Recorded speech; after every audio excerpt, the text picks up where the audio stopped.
शोला, शोला का बहुवचन शोले, और शोला जो शब्द है अरबी का है। आबोदाना किसको कहते हैं? देखिए, आबोदाना दो शब्दों से मिलकर बना है, एक आब और एक दाना। दो दीवाने शहर में रात में या दोपहर में आबोदाना ढूंढते हैं, एक आशियाना ढूंढते हैं। घरौंदा फिल्म के लिए ये गाना रूना लैला और भूपेंद्र की आवाज़ों में है।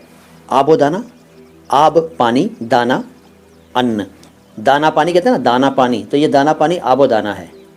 आब पानी, दाना दाना, यानी अनाज, अन्न, अन्न की बात हो रही है। रिज़्क़ हिंदी वर्ड कौन सी लैंग्वेज का है? हिंदी बता चुका हूँ, हिंदी वर्ड जो है फ़ारसी का है, हिंद भी फ़ारसी का है, और इससे जुड़े जितने भी शब्द आपके जहन में आ रहे हैं सब फ़ारसी के हैं। शहादत का मतलब क्या होता है? शहादत धर्म के लिए वीर गति को प्राप्त हो जाना, लेकिन अब तो देश के लिए वीर गति को प्राप्त हो जाना भी शहादत कहलाता है, तो शहादत शब्द के अर्थ विस्तृत हो गए हैं। ख्याल कैसा शब्द है? ख्याल नहीं, ख्याल नहीं होता नौशाद यामी सॉन्ग, ख्याल कुछ नहीं होता है, वो होता है ख्याल।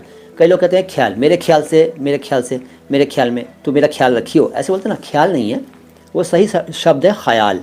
ख्याल आधा ख नहीं है, पूरा ख है, उसके नीचे नुक्ता है, ख्याल। गुल का क्या मतलब है? गुल का मतलब होता है फूल। एक था गुल और एक थी बुलबुल, दोनों चमन में रहते थे। है ये कहानी बिल्कुल सच्ची, मेरे नाना कहते थे। नंदा और शशि कपूर पर पिक्चराइज किया हुआ ये गाना था जब जब फूल खिले का, मोहम्मद रफ़ी ने गाया था।